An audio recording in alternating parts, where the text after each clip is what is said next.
defeated Thomas Jefferson in the election of 1796, the losing party has conceded defeat and moved on. That happened even after elections that were won by the squeakiest of margins: Kennedy versus Nixon, Carter versus Ford, Bush versus Gore. This sacred tradition is being called into question for the first time in our history. The villains are winning battle after battle against President Trump.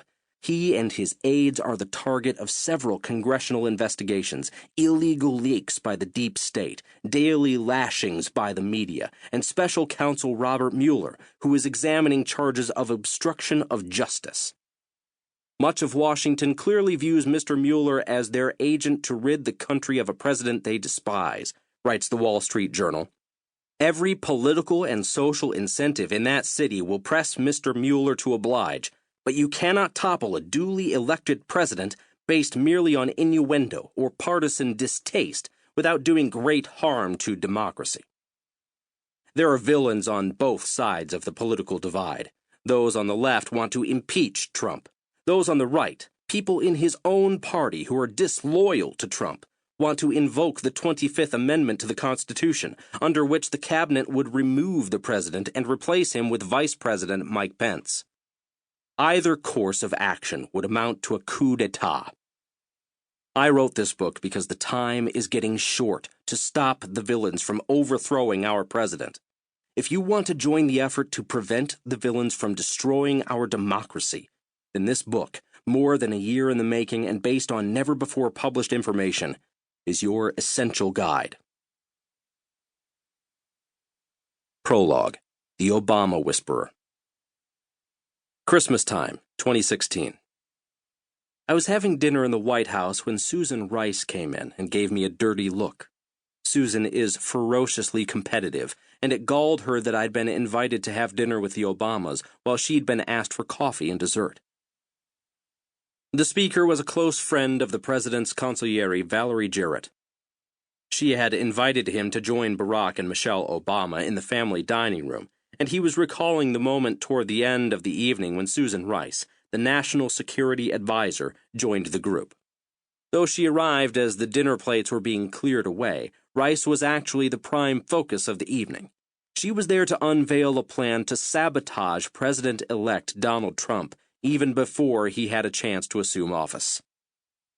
Susan is an abrasive character, Jarrett's friend said, but she's been with Barack from the beginning of his political rise, and he trusted her.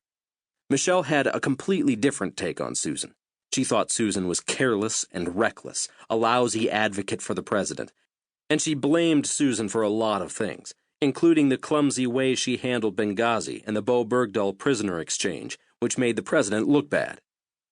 Michelle didn't want to have to sit through an entire dinner with Susan, he continued, so she asked Valerie to invite her for coffee and dessert. Michelle wanted to make sure Barack understood the risk he was running if he went along with Susan's scheme to cripple Trump. Obama knew what Rice was doing. He knew she had asked the National Security Agency to unmask or disclose the names of several Trump campaign associates who were mentioned or whose conversations were captured in intelligence intercepts of Russian officials. He knew Rice wanted him to sign orders permitting the National Security Agency to lower the security classification of these intercepts and disseminate the unmasked names to 16 other intelligence agencies, allowing hundreds of people throughout the government to have access to the names of Trump's campaign aides appearing in the intercepts. And he knew Rice wanted to encourage leaks to the Washington Post and the New York Times, accusing Trump and his campaign of colluding with Russian President Vladimir Putin in the American presidential election. What he didn't know was what Valerie Jarrett, whose powerful hold over the president had earned her the nickname the Obama Whisperer, thought of this political intrigue. Her opinion invariably guided his own, and this time around, the stakes couldn't have been higher. If Rice's plot succeeded, that is, if it could be proved that Trump had colluded with Putin during the campaign, or, later, if it could be proved that he had tried to prevent an investigation into such collusion, Trump would likely face charges of impeachment. On the other hand, if Rice's plot failed, that is, if Trump could prove that Obama